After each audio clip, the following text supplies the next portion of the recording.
everybody, it's Liz from West Star Tarot. So today I'm here to do a video that's actually a VR. I saw it on Julie at Peekaboo Rose's channel, but apparently it started over at Moon Baby. And it's just bringing forward your unusual decks and what made you collect and so forth. And so the first prompt is your most expensive deck. And my most expensive deck may come as a surprise to folks, but it is actually a limited edition Gaian Tarot. And you can see this is the size of the cards, and they're quite big. This is a tarot deck by Joanna Powell Colbert. I have deck 878 out of 1,000. And the Gaian Tarot was one of the first decks I got that was a sort of a modern deck, normalizing inclusivity of body types, body looks, ethnicities, gender expressions, and so forth. So that's what drew me to this deck. But what kind of keeps me coming back is that it's a great reader and it touches my heart, and I just love it. So I just thought I'd show a couple of cards. Oh, so sorry, part of this deck, it came with a homemade bag. I think Joanna made it, but I'm not sure. It came with a little crystal and a little bundle of lavender that actually still has a scent to it. And it came with this self-published guidebook. And it is actually the same guidebook that you can get if you buy the deck today. It's formatted a little bit differently, but basically it's the same guidebook written by Joanna. So she did the artwork and the guidebook. So one of the things I love about this deck is I see myself and my family in it. So I'm an herbalist, and this card, the Three of Earth, the suits are named after the elements, always makes me smile, and I can just see myself in this card. And then this reminds me of my daughter. She doesn't really look like this woman in strength, but there's just something about the energy. And then my husband, I mean, he could have been the model for this. Every time I look at this card, it's like, wow. Anyway, that's my most expensive deck. And one day I was sitting at my reading table, and I had a cup of tea, and I spilled the cup of tea. And I didn't realize it. I thought I cleaned it up. I didn't realize it, but some of it, the tea, spilled on this bag.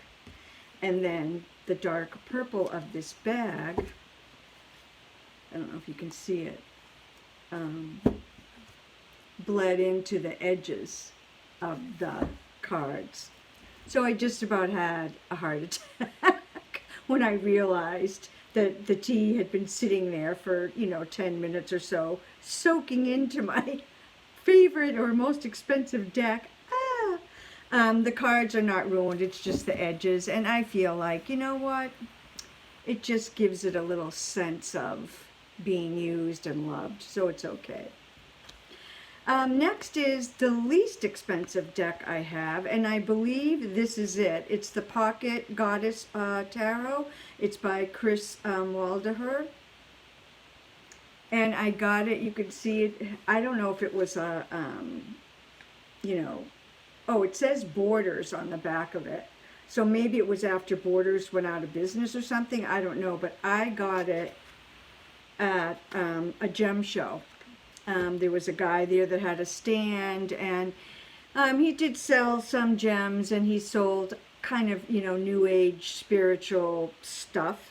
And he had a whole bunch of different tarot decks for $5. So I got 2 or 3. I think the other ones I've given away, but this is the Pocket Goddess. And I really like it. It's good for traveling.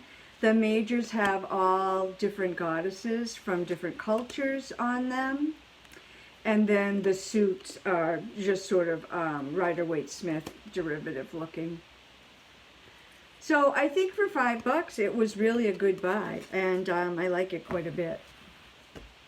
So the third one is Deck That Others Want to Steal. And I think it's probably this one. The Delta Enduring by Egan. So anytime I post a picture on Instagram of this deck, I inevitably get a private message from someone saying, would you be willing to sell that deck? And a lot of times the person, it's all different people, the person says something like, I'm from the South, or my family's from the Delta area, and I feel really connected. I don't know if they're just saying that to make me feel like, oh, I'm from Cape Cod and I'm not connected to the Delta. I should sell it to them, but I love this deck. And really the reason that I bought this deck was for this card. Whoops. This is without doubt my favorite Justice card. I don't know if you can see it, but it's all these women and they're holding hands like a chain. And so it's like, you know, justice for all of us if we stand together, right? So I love that. This is a fabulous Hierophant card. I don't know if you can see it. So, you know, he's preaching to the congregation and has this pure white suit on, but look at the back of him. Look what he's really interested in. Not the congregation, the collection plate. And I don't know why people that go to these churches, these mega churches, I don't know why they don't get this. It's kind of clear. And then the other card that prompted me to buy this deck was the Devil card. And I think it's interesting how apt this card is for today. So you can see this is, it looks like a young man of color, I don't know if you can see, being kind of followed by the police, and it's the devil. And then I like this because we have a same-sex couple on the Lovers. And it shows them and their passion, and I love that. And then it shows folks that aren't super skinny. I mean, they're pretty thin, but, you know, not Barbie dolls at least. And here's another one that's a little bit more of a normal looking person than a Barbie doll. And then I love this wheel card, which shows the spider weaving its web. So that is the deck that I think people want to steal. And then the strangest deck. So I got this in a trade. I don't know why I traded for it. I've never used it. And in fact, if anyone wants it, I would probably be willing to trade for something else or just give it away. But it's a limited edition. It's from Spain. So I got it in this little bag and it was wrapped in this paper. I've never used it. It's a majors only. You can see it still has the belly band on it. And I mean, it's weird. So this is the Sun card. And sorry, this is the title card, or the, you know, limited edition card. But it is actually the Sun card. So it's Tarot de Alma Ajo. I don't speak Spanish at all. Primera Edición. And it looks like it's the first edition. There's 20 of them. And this is deck 13, signed by the artist. So this is the Fool. Oh, they're not in order. Sorry. There's the World, the Tower, Devil,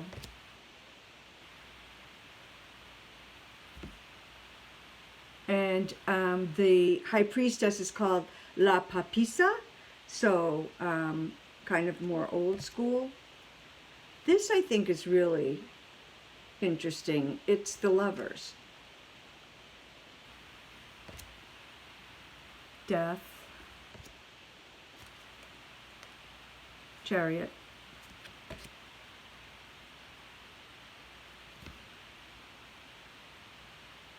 so this is Strength. Sorry, I don't speak Spanish at all. So anyway, you can see it is unusual and really rather strange. This is the Wheel of Fortune. So I don't know what to do with it. I brought it to a tarot conference a couple years ago and asked a couple people there who bought and sold decks if they had anything to say about it, and they didn't. So anyway, that is the strangest deck that I own. And then deck that others are least likely to have. So this one is also a majors only, and it's a Marseille style. And it says Tarot de Marseille, but in Portuguese. And my daughter did a semester abroad when she was in college in Rio de Janeiro. And she bought these for me and brought them back for me. And it's the only Marseille style deck that I have. And it's, as I said, majors only. So it's, you know, it's your typical Marseille art style. And I just like having this because it's unusual and I've never seen anyone else post anything like it. I don't know. Maybe other people have this, but I don't think so. Unless you're in Brazil, and then they probably do have it. So that is the deck that others are least likely to have. And then the sixth prompt is your oldest deck and or the one you've had the longest. So my first tarot deck, this is my first tarot deck, the actual deck, and I've had it since, I want to say, the late 80s. I had been, you know, kind of intrigued by tarot, but when I saw the classic decks, the Rider-Waite-Smith, the Marseille, the Thoth, they didn't do anything for me. Too patriarchal, too Christian. I wasn't interested. And then one day I was in a witchy store outside of Harvard Square in Cambridge, Mass. And I saw this deck. And I just was blown away. I mean, you got to remember the times. It was the late 80s. It was a feminist, multicultural deck. And I was thrilled. So I scooped it right up. I also got, this is the original guidebook, and it's like in pieces. So I have had this a while. And, you know, I didn't realize at the time because I had never had any other tarot decks, but this does have nods to Rider-Waite-Smith. So here we can see this is the Six of Discs. So it's that giving and receiving idea. And then here's the Four of Swords. It's that time out, resting, rejuvenating idea. And then here we see the Three of Discs, and we can see that idea of teamwork. Here's the Sun card. So it's a primitive art style. Love this, Six of Wands. And you know, since the 80s, in the past few years or so, There has been some controversy about this deck in terms of cultural appropriation. And so that's something that I sit with, and it makes me think about not using it. And I really don't use this deck anymore, but because it was my first deck, and because of the times that it came out of, that zeitgeist of the 70s and 80s, and the feminism and more egalitarian era, I keep it. All right, my oldest deck, I have not had the longest. My mother piece was the deck I got first, and as I said, that was in the late 80s. My oldest deck is the New Tarot deck, and it was published in 1974 by Hurley and Horler in Sausalito. And interestingly enough, I spent May, June, July, August into the beginning of September in the Bay Area in 1974. So the year that this was published in the Bay Area, I was living there. I went out there to do my college internship. And so I always thought that was interesting. This deck was given to me as a door prize at Reader's Studio, I think in 2016. So that I've had this deck since then. And it's a lovely black and white deck. I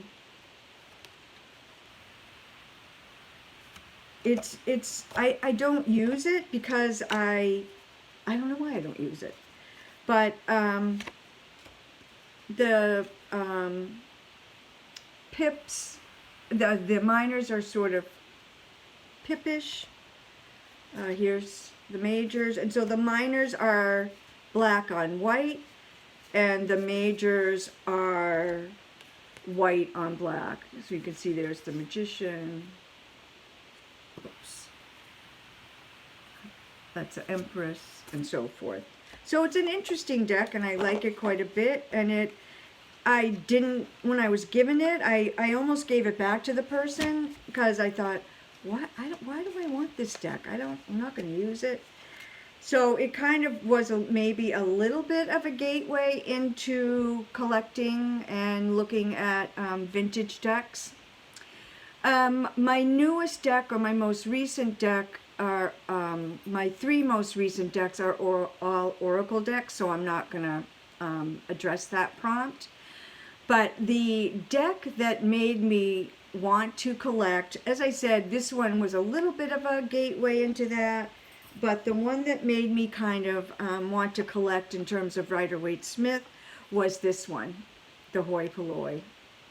And I bought this from a guy that I met at Reader's Studio. He had an extra one, and he sold this to me. So this deck came out of the early 70s. This is it. I just have the deck. I don't have the box or the... I do have the guidebook, but someone gave it to me separately. And this was published, I believe, in 1971.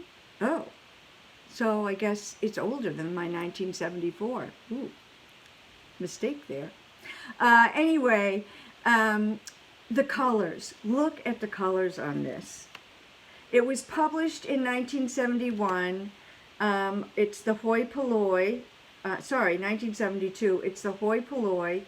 I don't know if you're picking up if the camera's picking up the crazy colors, but I love this.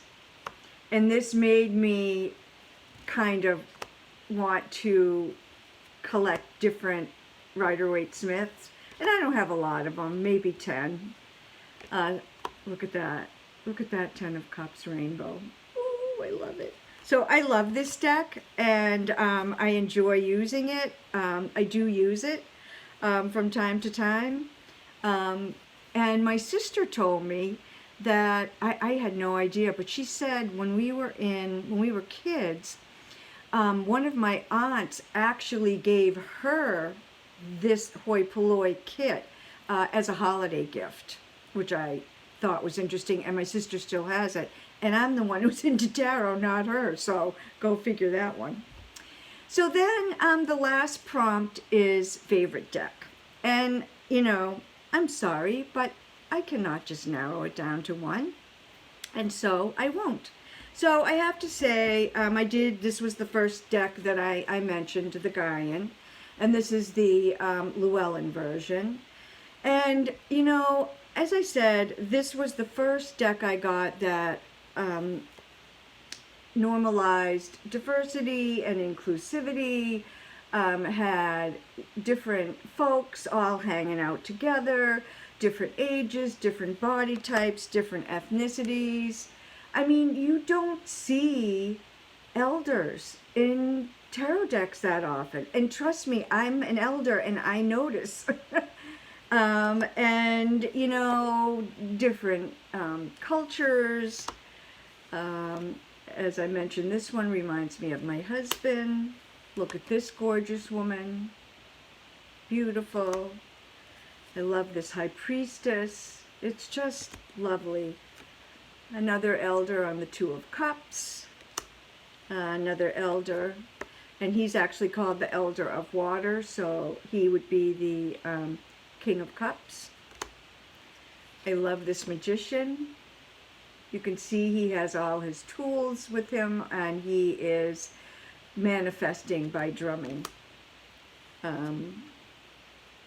So I love this deck. I find it really pleasing, the artwork, and as I said, comforting. And oh, I love this. This is the Two of Pentacles. The suits, Joanna calls the suits Earth, Air, Fire, Water. This is a great one for the Two of Pentacles. Farmer's Market. This is the Five of Cups. Gorgeous. And one of my favorite hermits. So I love this deck. It is one of my favorites. I'm actually been using it this past week, and I think it's kind of speaking to me right now, so I'll continue to use it. And then the other deck I pulled out as a favorite is this one, the Tarot de Saint Croix by Lisa de Saint Croix. And this is definitely one of my favorites. If you look at this deck, you can see it's fluffy and kind of beat up. And but I love this deck. I think the artwork is gorgeous. And again, I just find it so readable. And it does also normalize diversity and inclusivity. And it has several cards that sort of glorify champagne drinking, which I think is a great idea. We play a lot of card games and board games in my family, so I just love this idea. Oh, and we like to drink tea as the Three of Cups. This really helped me get the Nine of Swords. So you can see, so this is what looks like the swords. You can see the woman is awake and, you know, anxious and fretting. But if you look over here, you can see it's the light shining through the blinds. It is not swords that are about to come crashing down on her. And so I think for me, this kind of made me really get, oh, okay, now I get this. I get what you're trying to say about the Nine of Swords. This Seven of Wands is one of my favorite cards of any deck, and when I go to buy a deck, it's always a card that I kind of look at, and this is without doubt, I think, my favorite. So it's indigenous Amazonian tribe standing their ground to protect the forest and the plant spirits. So I love that version of that card.